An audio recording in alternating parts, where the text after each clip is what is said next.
I like using a stick contour like this Fenty one because I feel like I have more control with the product.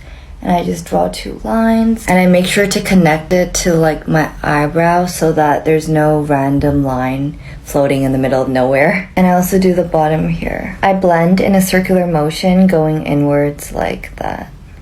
So I typically do this before my concealer because I like to powder my concealer immediately after so it doesn't crease.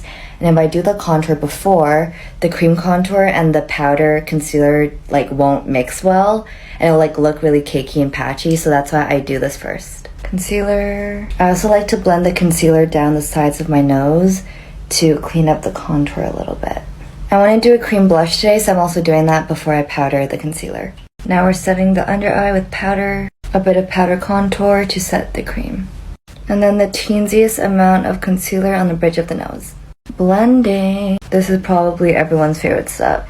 I think this just makes the nose contour look so much more snatched. And we're gonna wipe off all the powder. Okay, I just did my mascara, and for finishing touches, I like to use a shimmer blush instead of a highlight and just put it on the bridge of my nose.